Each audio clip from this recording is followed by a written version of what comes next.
we doing today? I'm doing good, Chad, man. How are you? I'm doing great, man. We're getting close to Christmas here. It's starting to get a little chilly out in Las Vegas. How's it out in Phoenix for you now? Yeah, I can't complain too much. I mean, it's pretty good. I mean, it's a chilly, 70 maybe. It's Yeah. Yeah. it's pretty nice. So yeah, pretty fortunate. It's the I always call it's the perfect golf weather. If you don't mind a little chill in the air, to get Yeah. away from our summer heat when it's 115 in Phoenix. So you are the head coach of Central Arizona Junior College baseball team, one of the top programs in the country. So I want to go all the way back to you as a player and kind of hear your story and how did you eventually get to Central Arizona? Yeah, well, I mean, as a player, there's not much to tell. I always say, I always tell our players, hey, look, like when they're going through the recruiting process and those kind of things, like, hey, maybe they have 3 or 4 schools recruiting them and they're stressed out. And I say, hey, don't worry about it because at some point, nobody's going to want you anymore. And that's when you start coaching. And so for me, it came at a pretty early age, and so I got my start coaching pretty early. I'm from the state of Washington, so grew up playing baseball there. I have an older brother that was a pretty big prospect and drafted multiple times and those kind of things. He's a pitcher, and so got to have some battles with him growing up and whatnot. But we were two different styles of players. He was, like I said, 6'7" right-handed pitcher. I was a 5'9" shortstop, right? And so How did that work out? I'm not sure. I don't know. We all have bad eyes. He has perfect vision. And it's like, I'm not sure how that all happened, but yeah. So, it really kind of instilled some competitiveness in me for sure, because, I had to bring it all the time, an older brother who's a monster and good and all that kind of stuff. And so, but grew up in Washington, Gig Harbor, Washington. Fortunately, we won a state championship, which, seemed like a real big deal back, when we were in high school. And I played a couple years of junior college baseball, and then was injured.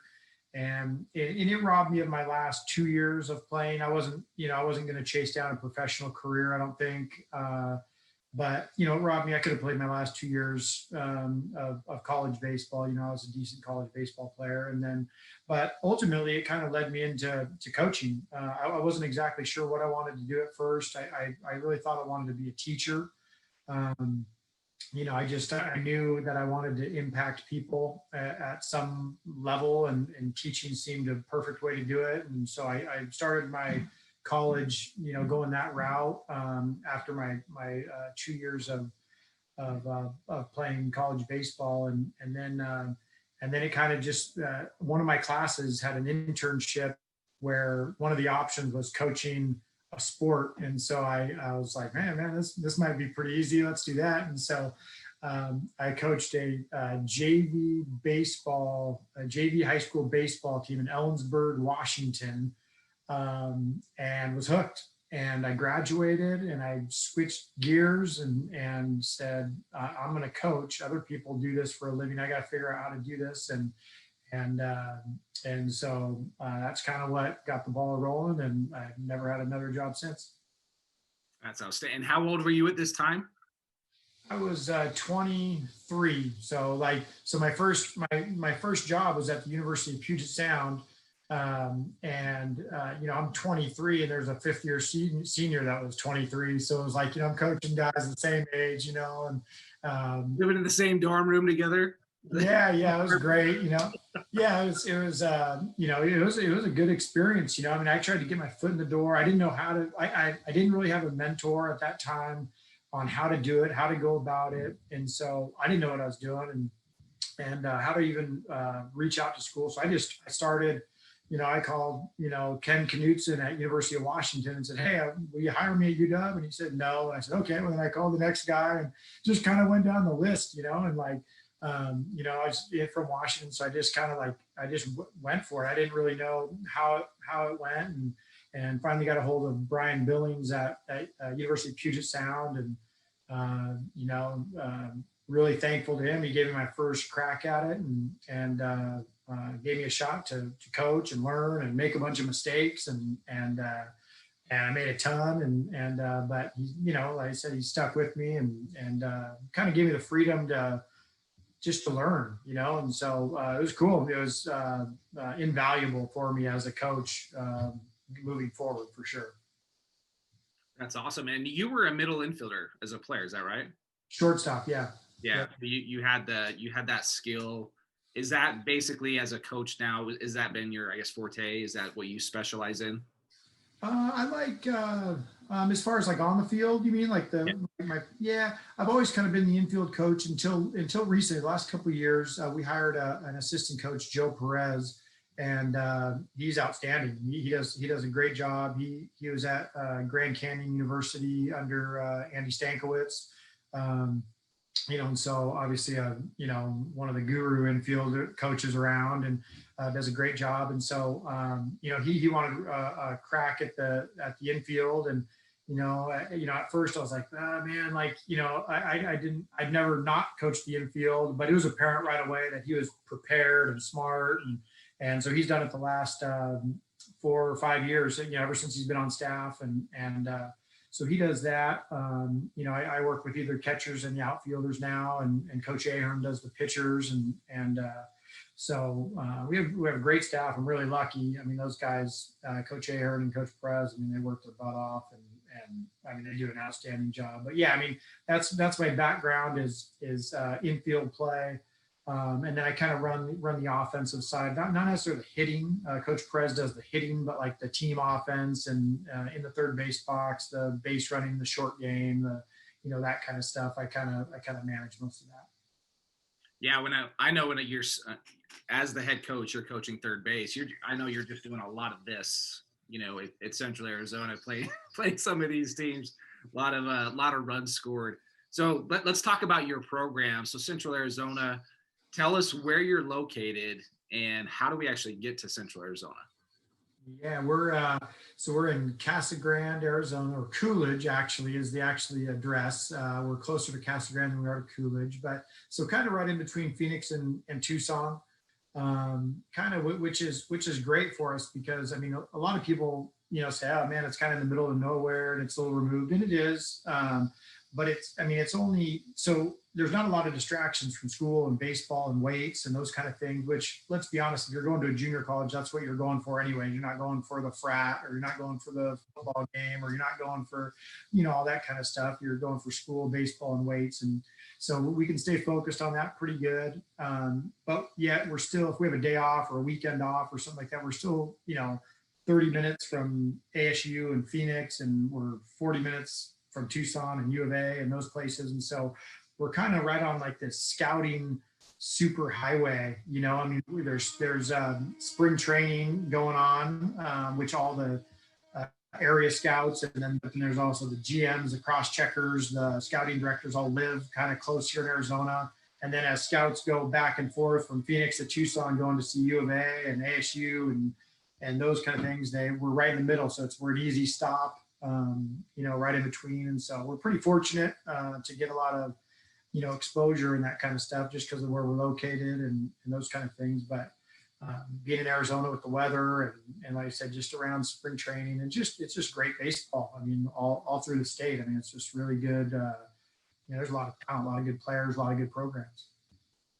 Absolutely. And I think that's a good point that you said the word, there's not a lot of distractions. And so they're there to do what they're there to play baseball. They're there to lift weights. What's the living situation? Is it right there on campus for all your players? Yeah, it's kind of unique for a junior college. We have dorms, which not a lot of junior colleges have dorms. So it's nice because you get a little independence, little responsibility, little feel of a college experience. It's not like you're living at home, with your family or your parents. And then also, it's not like you have to go and live in an apartment, you're 18 and you're paying a light bill or something like that. And so, for us, it's nice. We have them right on campus. I require all the freshmen to live in the dorms, and then the sophomores, as long as they maintain a certain GPA, then they're allowed to live off campus if they like. You can live in an apartment. They have the choice at that point. They can live in the dorms or live off campus. And so, it's a good setup. I mean, it really is. And like I said, I mean, our field is accessible at all times. Our cages have lights, and they can go down there, hit at 10 p.m. if they want to, and those kind of things. So it's nice. It's a good setup to work and get better, and so yeah, pretty lucky the way it's set up. Yeah. Yeah, and the thought that I had is we were talking about the scouts coming in to watch you guys. You guys had a lot of games where you would play in the mornings, like 10 a.m., or 12 a.m. So kind of the routine we would do is if we had, typically you always have pitchers to come see. So we'd come watch that 10 a.m. game, and then say we have to get to Tucson, we'd keep going south and go watch University of Arizona for that night. Some would just stay there, but that's kind of you're exactly right. Between Phoenix and Tucson, it's a good setup for you guys. And there's constantly scouts there. And I believe, are you guys going through changing the bleachers up and kind of revamping all that right now? Yeah, so we're really lucky. We just built a brand new stadium. So it's we had like kind of a bleacher setup that had been there since like 1976 or something like that, So, but yeah, we just got a brand new stadium, a bunch of seat backs. It holds 450 people, which is perfect for our setup. 50 of them at the moment are stadium seats. The rest of them are like bleachers with backs. The whole thing is covered structure. It's got a press box. The whole deal. It's beautiful. It's actually way better than I imagined it was going to be. So they did a great job on it. So yeah, we're really excited. We just in the last couple of years we revamped our bullpen setup, got it all turfed and with some pads and rebuilt the mounds and redid our cages. We covered lights, turf, music, so yeah, I mean it's it's not it doesn't have all the bells and whistles, but I mean it's a pretty good setup. We have everything we need for sure to be successful. Yeah, that's awesome. I know you guys go from, you got the field right there, then you got the clubhouse. You just kind of walk across that small little street and you're right there. And yeah, it's certainly a good setup for a junior college. So as the head coach, let's talk about recruiting a little bit. What do you look for in a recruit? Let's talk about maybe on the hitting side first. What do you look for in position players? Yeah, I mean, I'd be lying to you if I told you we weren't looking for talent. I mean, obviously, there's a lot of things that get factored in, but talent's at or near the top, right? I mean, maybe one.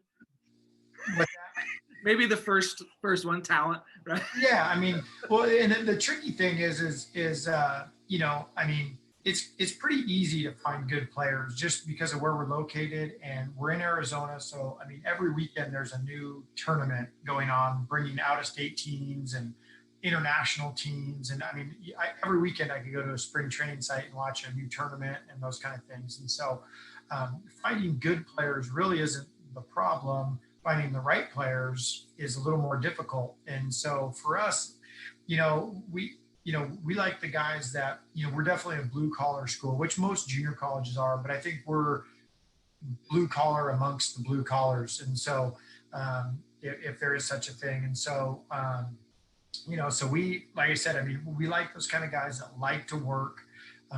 We like the guys that have a little bit of chip on their shoulder. I mean, most guys at junior college are there for a reason. Or they got passed over in the draft. They got passed over by Division I. Their grades aren't good enough, or they're little, some tool doesn't play as well as it should, or something. And so, a lot of those guys have a little chip on their shoulder, and I like that. I kind of encourage that and play it up a little bit, and hopefully it lights a little fire in their belly and helps us. And so, but as far as to answer your question about hitting, I mean, we want guys that play hard. If you're talented but don't play hard, you're out. Like it just, we'll go a different direction. I think we Coach Perez, Coach Aaron, and myself, we love to recruit, and so we recruit a lot, and we try to get as many sets of eyes as many times on them as we can. And then, but once we make the decision that we like a guy, we don't second guess it. We go for it. And so, But we try to cross-check each other just in case one of us sees it a different way and those kind of things. So just to kind of keep us in check. But it's not like scouting where you see a guy and then you got to see him again and again and again and again, and then at some point maybe you start just finding the flaws. You start picking a guy apart. Where we go for it, we cross-check him, talk about it, and if we like him, we go for it. We're pretty aggressive when it comes to trying to recruit. But again, on the hitting side, though, we love I love bat speed. I love athleticism. From position player standpoint, guys that can run, guys that can play multiple positions, guys that have multiple swings.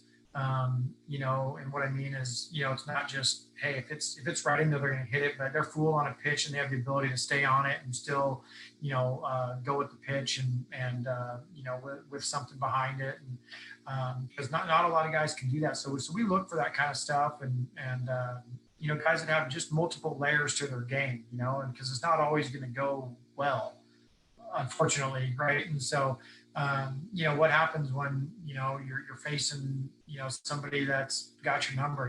You have can you find other ways on base? Can you rely on finding a way to walk or lay a bunt down, or how competitive are you? And so those kind of things. There's not one magic formula, but we definitely have some things we hang our hat on here at Central that have seemed to work in the past, and just the type of guys we like to work with, and so we I guess target those guys and seek out those guys if we can. Absolutely. That's really cool. So, and you mentioned being in Arizona, obviously it's a heavy populated baseball state, and you get a lot of players that are bouncing back from a D1, something like that. For a player that doesn't live in Arizona, say like a California, a Nevada, a Colorado, how interested are you in players outside of the state for those players that don't live in Arizona? Very, very. We've had a lot of success, especially with like the cold weather states, like the Washington, Colorado, Canada, those places, because this will be the first time in their life that they're maybe playing baseball year round, just because the weather allows them to. They don't have to take ground balls in a gym or whatnot. Instead they're throwing long toss on the field on mid-January, right? And they're, first time they've ever done that. And so we just see like a big jump in those guys. And so we can kind of dream on those guys, so to speak, if they have the things that we're looking for in the beginning, the work ethic and some of the skill set, we recognize that they're going to make a jump as they get into our program and be outside, and just the ability to take more ground balls, more BP on the field. Outfielders get to track down more fly balls, just the whole deal, just their game jumps a little bit. We've had a lot of success with those guys. It seems like typically, not always, but typically the Arizona guys might be a click ahead right at the beginning, but those guys, like I said, they catch up quick because, like I said, it's the first time in their life that they're, have these opportunities to be outside and we're playing games, and late January is when our season starts, and so, and those are real games, and so, a lot of other schools, don't start until March or later, and so we're pretty fortunate, there, but yeah, we like I said, there's so many tournaments here in Arizona that we get to get some eyeballs on those guys a lot without having to leave the state too often. We go out of state to recruit, but we're fortunate just because all the spring training hosts so many amateur tournaments here every weekend, and so we get to see a lot of players. Yeah, no doubt. You guys definitely, any Arizona school in general has such an advantage of all these players coming in. High school, all the perfect game events, or a lot of those are in Arizona and the Phoenix, Salt River. It's just spread out everywhere, so it's pretty cool. What about like the Midwest and the East Coast type players? Are you heavily involved in them, or is it mainly more West Coast? I'd say it's more West Coast, but we don't discriminate. I'll take a good player from anywhere, right? And so, so yes, we have, on our current team, we have 2 Australians. We have a kid from Arkansas. We have, so it's spread out a little bit. We have a kid from Virginia and a kid from New York. So some of those guys are more, if we can see them in tournaments here, that's great. Otherwise, we have to rely on some video or some contacts that we really trust, when we start getting that far away, because unfortunately we don't have the budget to go fly and see all those guys. So we got to hope that they're either out here in Arizona or somewhere close, or rely on a contact that we trust. Or, I mean, with this day and age, some of the video is so good that we can go off of that. I mean, we have Synergy. I think we're one of the few junior colleges that have Synergy, which is a great tool that we can see some of the, especially with some of the D1 guys that are maybe kicking back. We can see how their year went and see their swing, or see their, arm swing if they're, a pitcher or whatnot. So that's been very beneficial for us as well. But yeah, like I said, we'll, typically I would say, our roster is probably like 50% Arizona, 50% out of state. Out of all the out of state, it's probably, pretty heavy West Coast, but, every year we'll have a couple guys from Midwest, East Coast, international, something like that, from all around for sure. Yeah, absolutely. What is your let's dive into some of the players that you've had over the years. So now, correct me, 2019 World Series champions. Is that right? JUCO World Series champions out in Grand Junction. So tell us what that season was like, and who were the top players that got you through that? Yeah, we're really fortunate. Yeah, so I knew going in we had a really good team. 2019, we had a lot of talent all over. We had a lot of returners, and we were really old. And which in junior college is tough to do. It's tough to be old in junior college. It just seems like, if you have good freshmen, they either get drafted or, maybe go to Division I after 1 year. And so it's tough to like get good players back a lot of times. And so we happened to be really old. And so we started out really hot that year. We were rolling pretty good. And then we kind of just, I don't know, we had a tough time finding our stride, like in the midway of the year. We had some injuries, and as does every team and those kind of things. But like, it was tough. We were really scuffling there for a little while, and the season was getting away from us. We had a couple injuries from our couple of our top pitchers. Our top shortstop got in a car accident. Our third baseman was with him. So our shortstop, third baseman were both in a car accident. So we just had like, I mean, it was just one of those years, and there are no excuses. I mean, it just, and I don't think I prepared the guys enough for if those things happened, right? Like, I mean, some of the things you can't foresee, but again, that's no excuse. You got to be ready, And so it took us a little while to find kind of our groove with the new set of players that we were playing with. And then we got hot at the end of the year. And the Arizona conference, in my opinion, is the toughest conference in the country. I mean, it's a bloodbath every weekend out. I mean, it is so good. And so that year, the top 4 teams get in the playoffs, and from the 1 seed to the 6 seed were separated by 2 games. And so, yeah, there's 2 teams that didn't make the playoffs that were 2 games out of first, and they didn't even make the playoffs. And so, so in that year, we actually were in 2019, we were the 4 seed in our own conference, and ended up winning the national championship. And so, but yeah, we just started rolling. We kind of got hot at the right time. We kind of got healthy at the right time, so yeah, we had a couple of the guys that really stood out. We had Lucas Knowles. He was a bounce back from University of Washington. He was a Friday night guy. They went to the World Series at University of Washington. He ended up at our place. He was kind of our number 1 the whole year, but he was one of the guys that got injured. And so we didn't have him for a while, but he was able to come back once we made it to Grand Junction, which was a huge shot in the arm for us, just mentally for us, because he was so good. We knew he was so good. We just felt like when he was on the mound, it was a win. It was just one of those guys you just feel good about. The other guy who really well is Dakota Donovan. Dakota, I can't say enough about Dakota. I mean, he started the year as our closer, and I prepped him all fall to be the closer. Once I give you the ball, never give it back to me kind of guy. And he excelled big time in that role. I mean, I think he was probably one of the best junior college closers in the country, in my opinion. I mean, he was really good. And when Knowles went down, I had a discussion with Dakota and said, "Hey, look, I know we've been prepping you for a long time to be the closer. You're going to be the number one now, you know." And he made that transition great in Grand Junction. He was 2-0, and I think he had something like, I can't remember. It was like 25 strikeouts and one walk or something in his two starts. You know, it was unreal. I mean, he really stepped up, and then on the offensive side, we had. A lot of guys, everybody seemed to get hot right at the right time. Everybody was rolling, but a kid named Hunter Jump, he's currently still at ASU. He was the World Series MVP. He was hot as a pistol during that tournament.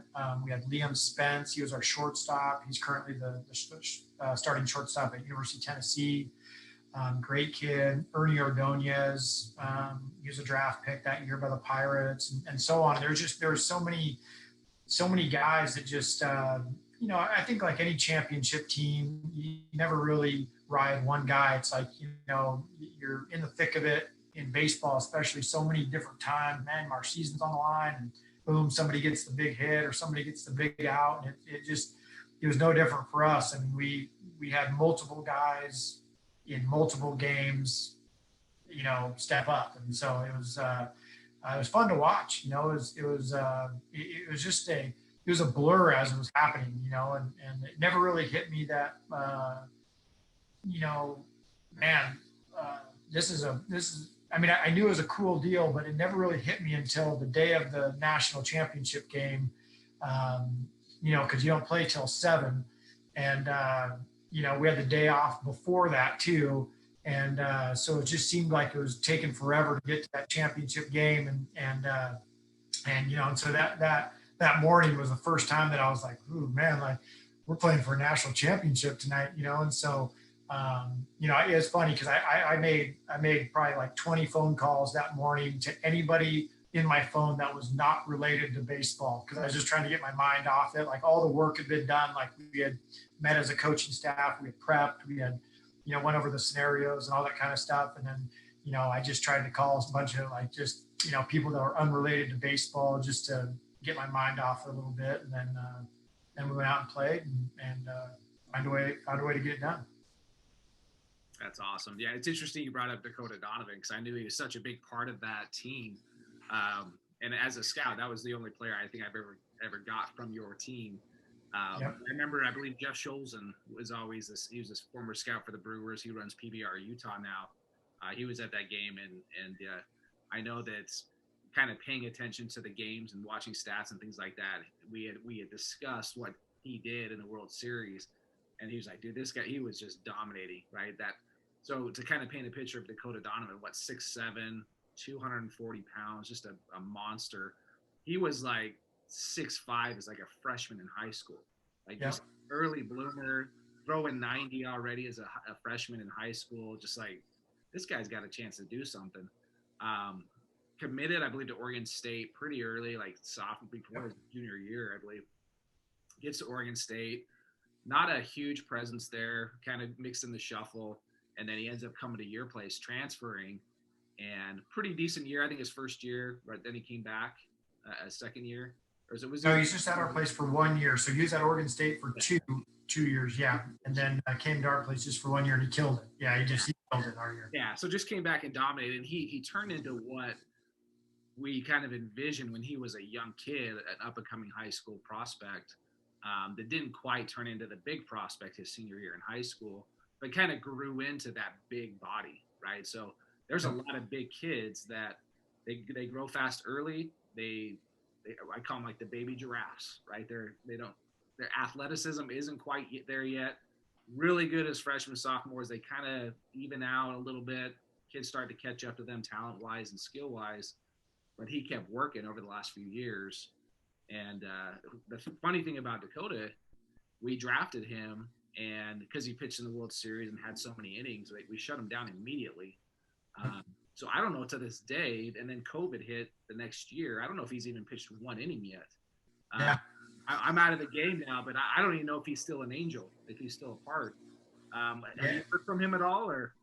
Yeah, we stay in contact a little bit. So yeah, I don't know the specifics on, I think, yeah, I mean, I think he's caught in one of those, like you said, with COVID, and then it just like, yeah, I know you guys put him on a weight program, I believe, initially, just to like, like a strength program, shut him down from throwing and those kind of things. And then then COVID hit. And so like, yeah, so I mean, he's just in a sticky spot, but yeah, I mean, he was big. I mean, the qualities he had were, I mean, he was so big, just kind of an intimidating guy on the mound, and then threw from kind of a lower slot than a typical guy would throw from that height, and he just threw a ton of strikes, and probably his best quality of all that was he was not scared. I mean, at all. I mean, he was just a very confident kid, and so he thought he was the best guy on the field every time out, and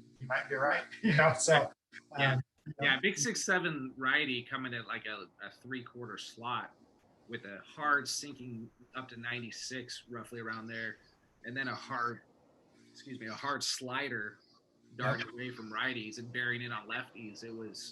He got a yeah, lot of strikeouts. and he was primarily. I mean, he threw probably like, you know, 85% fastballs, and it's just because he had so much sink and so much run on his pitch, and he was throwing hard, and it just, I mean, it was tough to get. And then he would throw a slider, which was a good pitch too.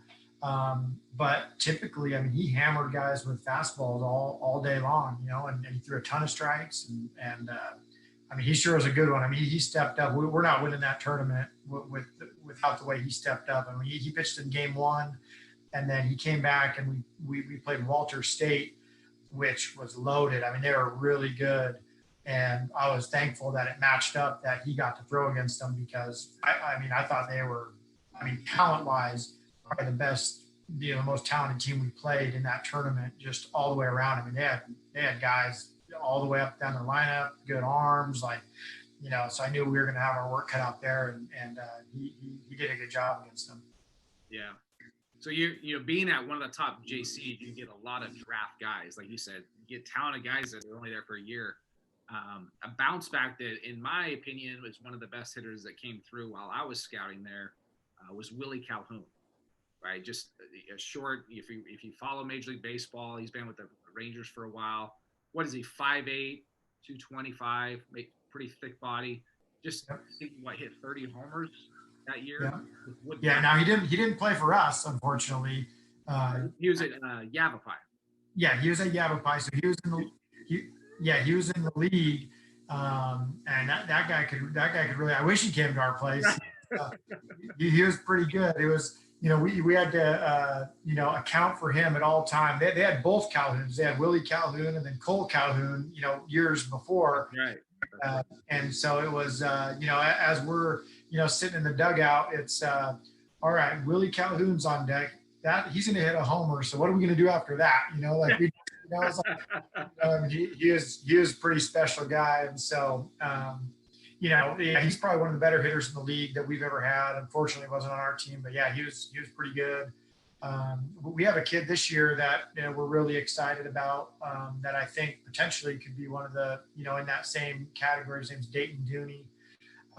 He's a transfer from University of Arizona, and he was a freshman All-American there, and I think he had like 320 something with like 10 homers his freshman year, and can really hit. And so we're really excited about him. I think he's gonna do really well here. So yeah, I mean, they're just the conference is so good. I mean, it's just and that's the great thing. I think it really prepares you when you go to the tournament, like in Grand Junction and the playoffs. Like, that's why I think the Arizona team does so well usually, just because we're battle tested all the way through. I mean, there's no team you can steamroll. If you don't play well, you get beat, and that's the way it should be. And up and down the conference. And so, there's just so many good players and good arms and good bats, and it's just it really prepares you for going to the next spot. And when we got to Grand Junction, we felt really prepared, because not that we weren't seeing good teams, because we were. I mean, there were really good teams and good arms, but we felt like we weren't seeing anything that we hadn't already seen. And so that was, we felt that helped our confidence, helped like, okay, like, man, this guy's legit. But like, he reminds us of the guy at Yavapai or at Arizona Western or at South Mountain or whatever, just teams that we had played before. And so I think that really helped just prepare us and just kind of ease our, I don't know, just I've coached some teams that have been there before, and it's when you first get there, you got some nerves, right? Like it's just, you look around, there's, 8,000, 10,000 people in the stands, and it's like, it just, everybody's got the jitters a little bit. And for us, it just, I don't know, it just seemed to, it helped, it just helped. Like we didn't feel like we were over our skis, and we were lucky too, because in the first game we had the featured game on night one, but all the games had been pushed back so much that we actually started a game at like midnight. So there was like 50 people there, and we're like, hey, this is like a home game, like right, yeah. So it was good. We got the first game jitters out of the way with nobody there to see it, so it was all right. Very cool. Well, that's awesome. So how would obviously we talked about recruiting a little bit, and what would a high school kid do from there? And you don't know him, he doesn't know you. What's the best way for a high school kid to get in touch with your program? Either call us or email us. I mean, and then we're lucky. I mean, this year's a little different with COVID, but at junior college, you can work players out. Whereas like a four-year school, if they're interested in Arizona State, they can't do that. They can't work them out, but at junior college you can. And so it's kind of a nice thing to see them. But if they email us directly, I try to answer all those emails accordingly. If they send it to us like in a mass email, those get deleted. And I mean, I don't know how else to do it. I mean, I get a lot of emails every day, as do I'm sure all the coaches in our league, saying, hey, I'm so-and-so, and I hit 400 last year and all those kind of things. And if it says, hey, Coach Gilich, I'm really interested in Central Arizona, I try to respond to all those. If it says, dear coaches, and I'm one of 100 coaches on the list, I delete it.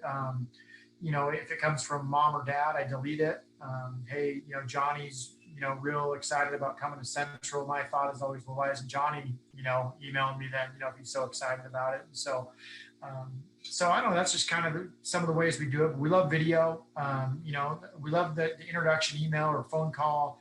Second step is probably the video, like, hey, let's see, and for us, I prefer like BP and a bullpen and ground balls to game footage, initially, just because, the game footage, it might be, I don't know, 5 minutes long and you only see 3 swings, or it's, through a fence, or, those kind of things. Just, if you get to see some swings and some ground balls or a bullpen, it's a little easier to, just see the skill set and see the mechanics, see the way his body moves and those kind of things. And then we transition from there, like, okay, let's get your game schedule and we'll come out and watch you play. And then it kind of just rolls from there. So, but yeah, we love getting contacted. Any of the coaches, Coach Ahern, Coach Perez, or myself. And, one of the three of us will always get back to the player, if it's addressed to us. Yeah. Well, that's good to know. And I figured that was the case, so that for parents listening, make sure that you're not the one emailing the coaches. These are big boys. Let them do it. Let them handle it. Maybe there's some guidance on how they perform and put what they put into an actual email. But make sure it's from the kids, right? They need to learn how to do that. And so that's good to know. Before we started a conversation, you mentioned some things that you love to coach. Obviously you love to coach, but you love to coach kind of off the field too. Tell us about what you're doing there. Yeah, I do. It's just like an itch I've wanted to scratch for a long time. I do just do some presentations for different businesses and those kind of things. Just I've done presentations to different teams and stuff like that, but like businesses that are unrelated to athletics at all, but just want to hear a different voice.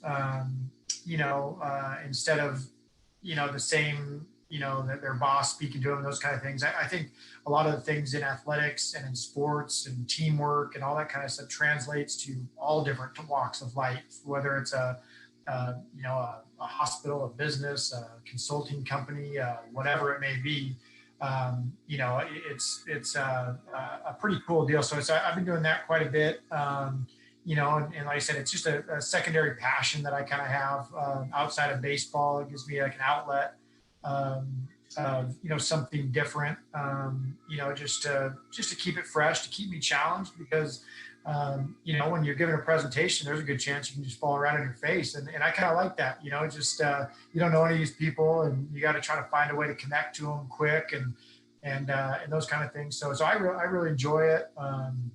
It's definitely secondary to my coaching for sure. But I was able to do some of that stuff, especially through COVID, just because, a little bit more time on our hands and those kind of things. But I enjoy it. It's just, I think that, those companies, those businesses are usually jacked to hear somebody else talking to them. And most people, love sports. Maybe they're not connected to it directly, but they can relate to it, or they played it, in high school, or they have a son that plays or a daughter that plays or whatever. And so it's fun. I've had a lot of fun doing it. And like I said, it sure is a new challenge and new experience for me.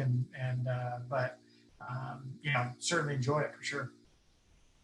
Yeah, it's like trying to perform as a coach on the field. Right now, you get into that arena of talking to in front of a bunch of people.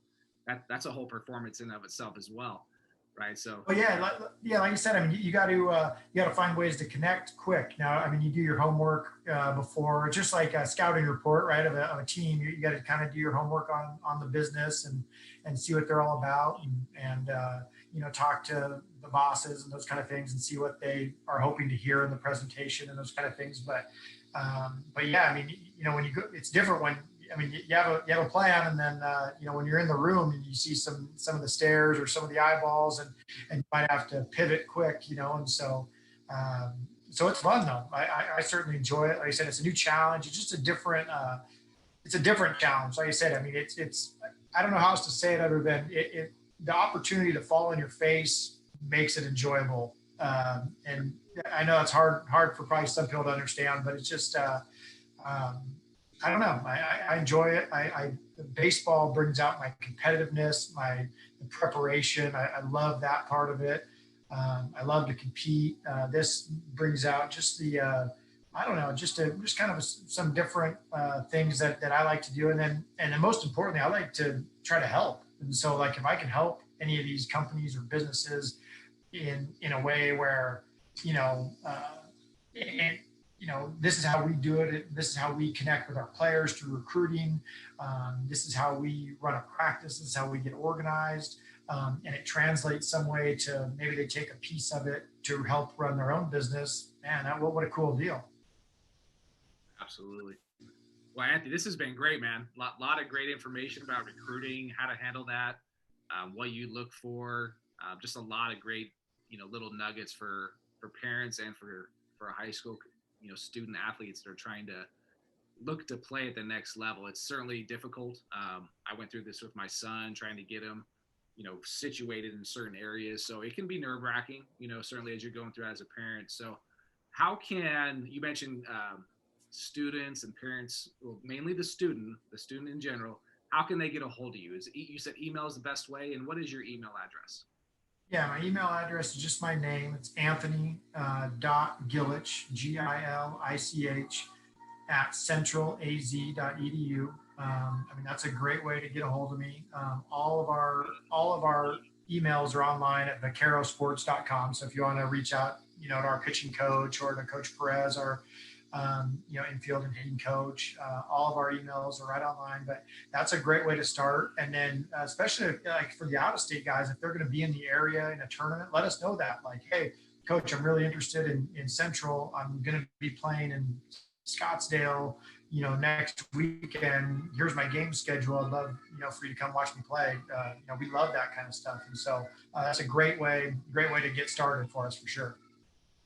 Yeah, definitely. If you're definitely take advantage of that. If you're in the backyard, make sure you email, get it all set up. That especially if you're interested in that that athlete as well. Well, it's a Friday night in this recording, so I'm going to let you go. I want to thank you for your time. I hear how old's your son? I hear him in the background. Yeah, he's down there. He's singing. Yeah, he's 4 years old. He's singing right now. I think he's playing Spider-Man or something, dancing around. So he's having a great time. Yeah. And you have one child? Yep, one kid. Yep. Okay, stop there. Yeah. we're at one at the moment, and it's I know it's going pretty good so far. So I mean, it could probably only go downhill. I'm not sure, but no, yeah, man, kids are the best. He's a great kid. Yeah, they're so fun, and it happens so fast.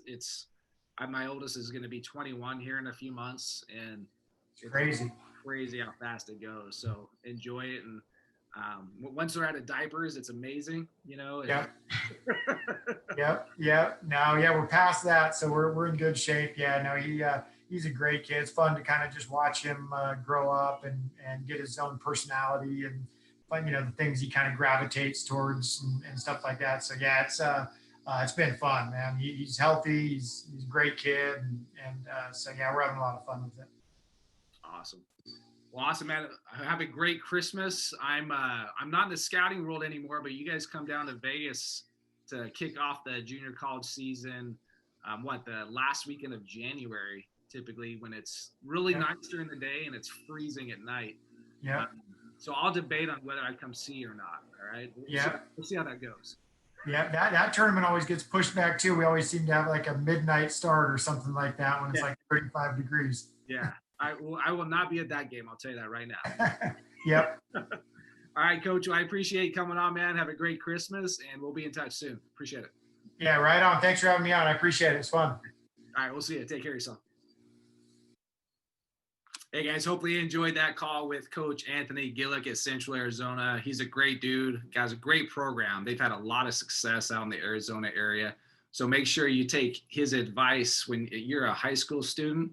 Make sure that you are emailing the coach, and it's not mom, that it's not dad, that you're a big boy now. Make sure you take care of that of yourself. And if you're in Arizona and you feel like that's a place that you might potentially want to go to, make sure you email them before and start having some dialogue and communication with him and his staff so they can just watch you right in their backyard. So we're in the middle of December right now, and it's been kind of cool. I've been starting to work with teams doing team Zoom calls. I have a 5-week program that I've been putting together for teams. So if you are interested in doing that, I'm doing basically what I call a free consultation with a coach. So if you run an organization, you have a team, I would love to chat with you and see how I can help your team in the mental game. So the best way to reach me is to text me, and we can start to talk. My cell number is going to be 702-825-4855. And I can discuss with you how I go about that, what it looks like, and how we just go about the whole process with the mental edge coaching for your team. So hopefully you enjoyed this episode, and I will see you in the next one. Take care.